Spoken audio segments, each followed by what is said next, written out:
Halo sobat ini, gas lagi dong Feng. Gas lagi yuk Feng Hao nya. Waduh, tipu mulut gua. Edan, dah yuk. Tapi sebelumnya ya nanti gua kasih sedikit pengumuman lagi deh di akhir video ya. Kayak video kemarin. Oke, sekarang kita gaskan dulu lah Feng Hao nya. Langsung aja gaskan. Mereview sedikit dari pas sebelumnya setelah kemunculan binatang suci Qilin sang perkasa dari dalam area makam kuno membuat master kecil dirinya merasuki tubuh Feng Hao untuk dapat menghabisi Qilin dengan kemampuan gila miliknya. Dan setelah menghabisi Qilin, master kecil dirinya juga tidak akan membiarkannya begitu saja.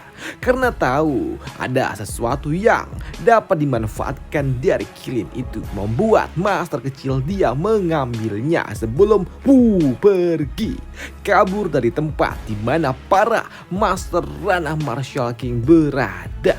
Orang itu dia sangat kuat. Apakah dia berasal dari keluarga bangsawan agung? Pikir para kultivator ini. Dan kini beberapa saat kemudian di tempat lainnya, setelah semuanya berakhir, Feng Hao dia bertanya, Master, apakah kau baik-baik saja? Ya, tentu saja. Tenanglah, aku tidak akan mati bocah.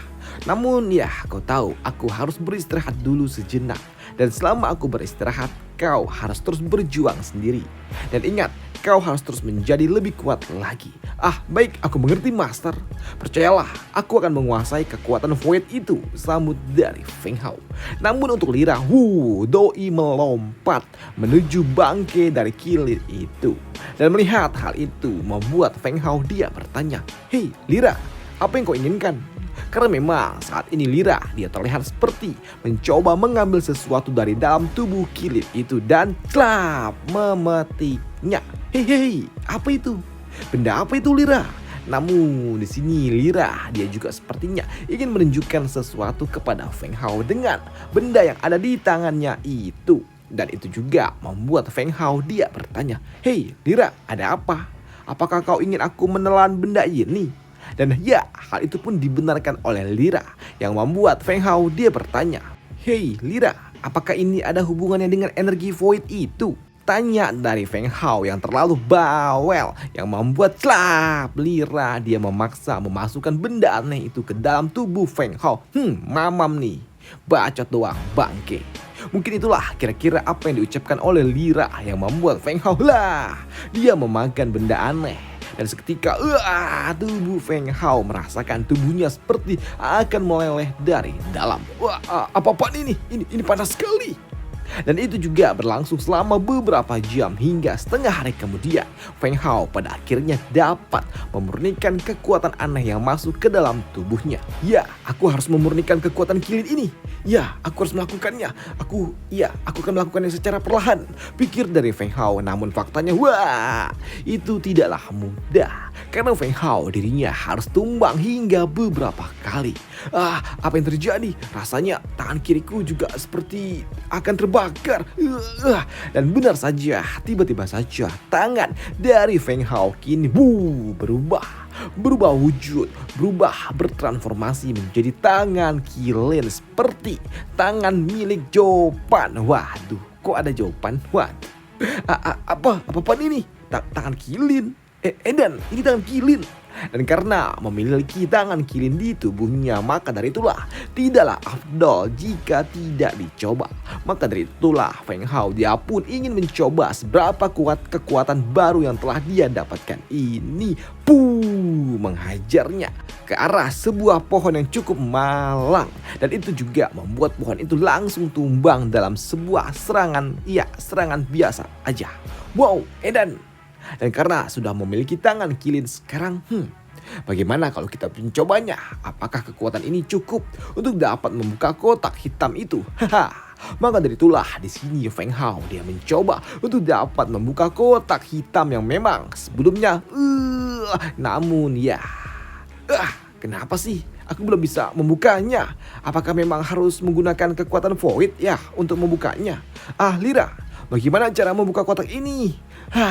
Keluh dari Feng Hao yang memang masih tidak dapat membuka kotak hitam yang telah dia dapatkan. Padahal dia sudah menggunakan tangan Qilin miliknya.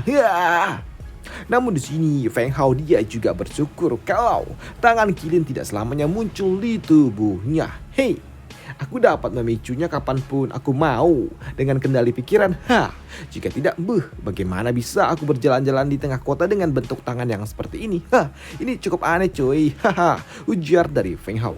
Baiklah, sekarang aku akan memurnikan beberapa martial core dulu sebelum aku kembali ke kota Juan. Dan 3 hari kemudian di kota Juan terjadilah sebuah keributan. Keributan kecil yang dipicu oleh para bocah-bocah kroci. Mereka datang untuk merusuh, menantang siapapun untuk bermain tebak batu dengan mereka. Apa-apaan orang-orang ini? Mana nih? Siapa yang mau maju? Majulah, maju bertanding tebak batu dengan diriku.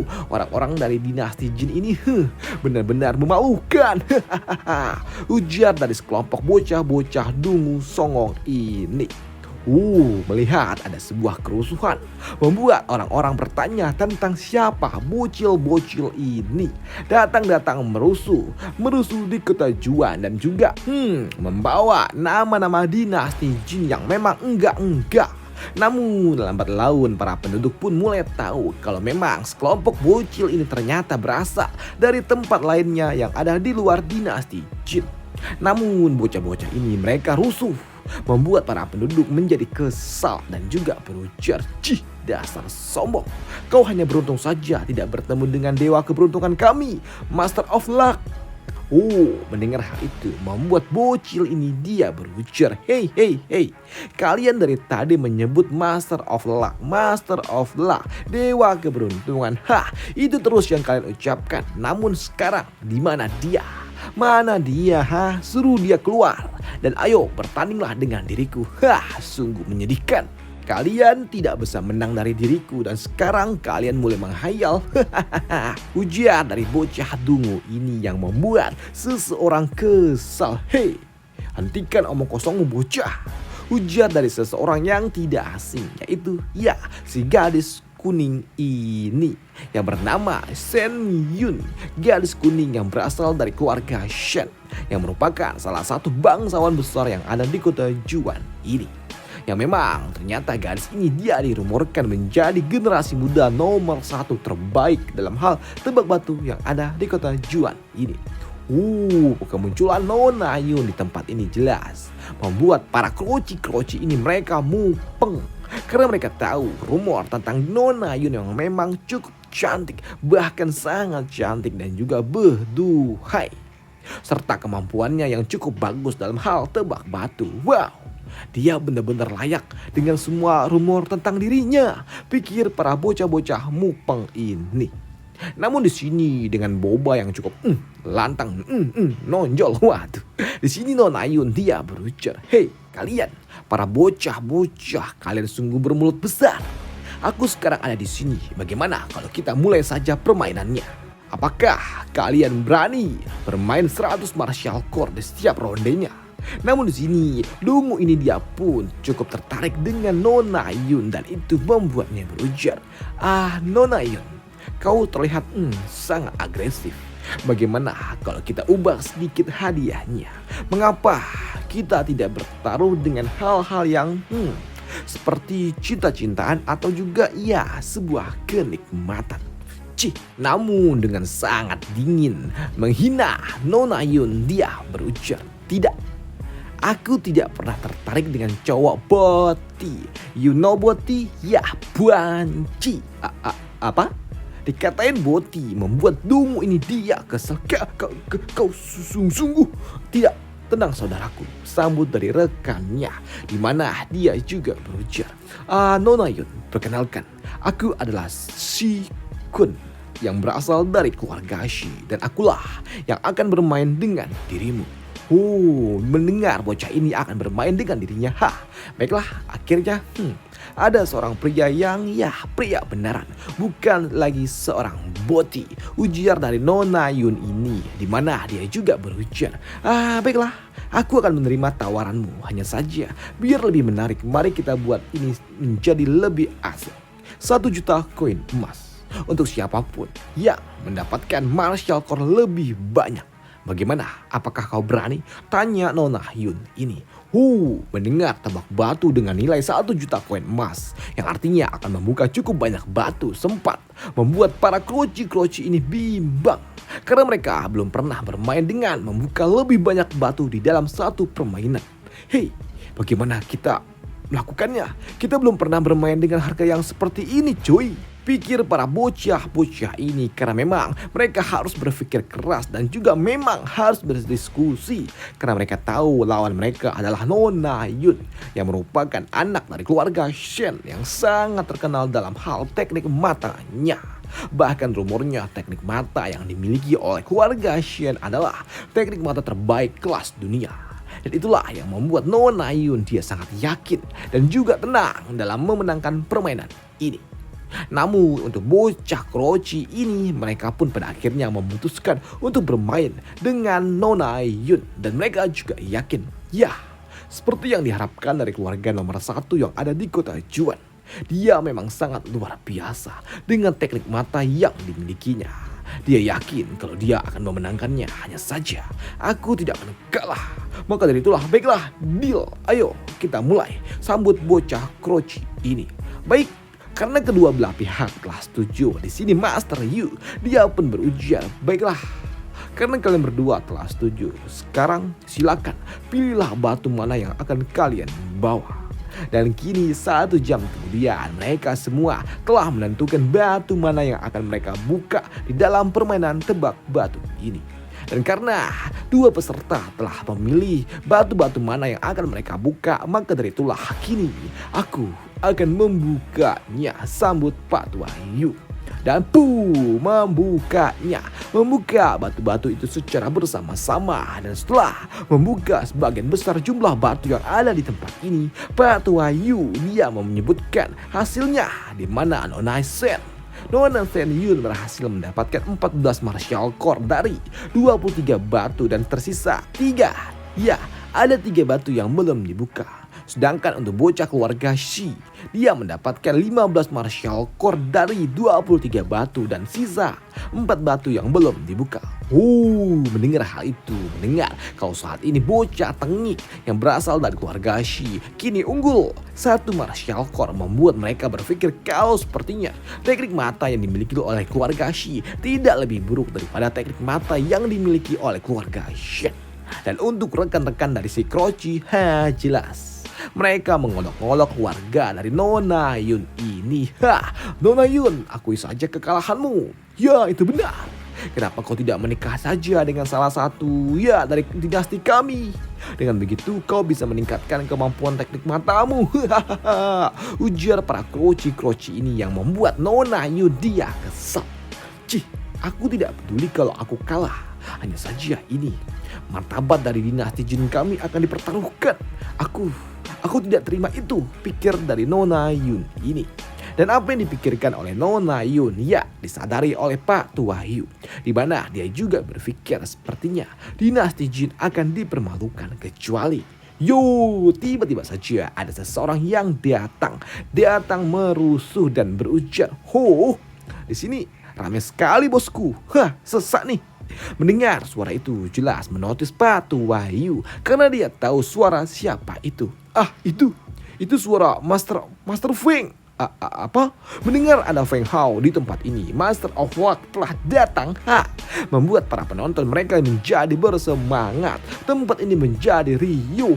Akhirnya Master of Luck dia telah datang. Kita semua akan selamat, ujar para penonton yang begitu antusias menyambut kedatangan Feng Hao. Sedangkan untuk para kroci-kroci ini mereka pun berdiskusi. Master of Luck, bocah yang dirumorkan sebagai Master Batu yang baru-baru ini muncul. Namun untuk bocah Shi, dia berpikir, siapa namanya tadi? Apa? Feng Hao? Aku belum pernah mendengar nama itu. Sedangkan untuk Nona Hyun, dia pun senang. Akhirnya Master Hao dia ada di tempat ini. Dan jika ada Master Hao, maka martabat dari dinasti Jin akan dipulihkan.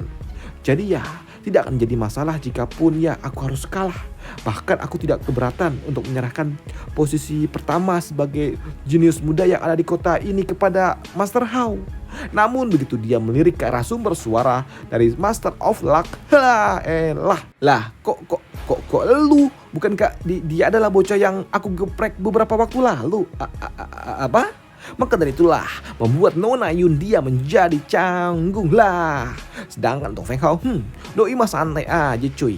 Doi malah menyapanya cukup santai dengan berujar, "Halo Nona Yun, kita berjumpa lagi nih." Namun untuk Feng Hao setelah dia menyapa Nona Yun di sini, Feng Hao dia pun berjalan ke arah para bocil-bocil kroci dan dia juga berujar, maaf semuanya, aku datang terlambat. Jika saja aku datang lebih awal, ya sudah pasti, kami tidak akan kalah dari para cecengu ini. Ujian dari Feng Hao yang membuat para kroci-kroci ini mereka kesal. Hei bocah ini dia benar-benar bermulut besar. Namun untuk bocah dari keluarga Shi dia berujar, tidak, kau belum terlambat. Saat ini aku masih memiliki 4 batu tersisa yang belum dibuka. Dan untuk Nona Shen Yun, dia masih memiliki 3 buah batu yang belum dibuka. Maka dari itulah permainan ini belum berakhir. Dan jika kau ingin bergabung dengan kami, ya silakan. Mendengar hal itu, Feng Hao dia pun berujar, baiklah. Tapi ya aku peringatkan, kau ya agar tidak menyesal karena telah mengundangku di dalam permainan ini, ya. Apa? Menyesal? Hei, apakah kau pikir ini sebuah lelucon? Asal kau tahu, aku tidak pernah takut kepada siapapun. Baiklah, kalau begitu, aku akan menukar beberapa batu. Apakah itu boleh? Sambut dari Feng Hao. Ya, lakukanlah semaumu, karena aku ingin melihat bagaimana caranya kau dapat memenangkan permainan ini. Ujian dari bocah Shi yang meremehkan Feng Hao. Namun sebelum menukar batu-batu itu, Feng Hao dia berujar, Nona Yun, maafkan aku harus menukar beberapa batu. Ya, tidak apa Tuan Feng, lakukanlah semaumu. Sambut dari Nona Yun yang kini terlihat sudah mulai luluh dengan Feng Hao. Maka dari itulah kini Feng Hao seperti biasa dia mulai memilih batu-batu itu dengan cara yang cukup aneh. Mengangkatnya, mengguncang-guncangnya, ya cukup aneh lah. Sungguh pemandangan yang sangat aneh karena mereka biasanya para master batu menggunakan teknik mata, tapi Feng Hao lah dia malah main guncang-guncang. Dan itu membuat mereka para kroci-kroci ini bingung. Hei, apa yang dilakukan oleh bocah itu cuy? Apakah dia benar-benar mengandalkan keberuntungan? Sedangkan untuk bocah dari keluarga Shi, dia kesal dengan apa yang telah dilakukan oleh Feng Hao. Bocah itu, semakin aku melihat aksinya, itu membuatku tambah kesal aja. Dan kini beberapa menit kemudian Feng Hao dia pun siap. Doi pun selesai. Yap, aku telah selesai memilih batu-batu itu. Namun untuk Nona Yun, dia pun bingung dengan cara yang dilakukan oleh Feng Hao. Dan dengan pengamatan yang telah dia lakukan di sini, Nona Yun dia berpikir, hei, batu ini mereka terlihat biasa saja, tidak ada yang spesial. Namun Feng Hao setelah dia selesai memilih batu, di sini Master Yun dia berujar, saat ini Tuan Shi dia telah mendapatkan 15 martial core dan menyisakan 4 batu yang belum dibuka. Sedangkan untuk Nona Yun dan juga Feng Hao telah mendapatkan 14 martial core dengan 5 batu yang belum dibuka. Dan ya, informasi aja kenapa jadi ada 5 padahal sebelumnya 3? Ya, karena memang 2-nya jatah Feng Hao. Waduh. Maka dari itulah aku akan memulai membuka batu-batu itu. Martial core. Martial core pertama muncul untuk Feng Hao. Dan singkat cerita, di saat ini Feng Hao dia mendapatkan 17 martial core, begitu juga dengan bocah keluarga Shi. Dia mendapatkan 17 martial core juga.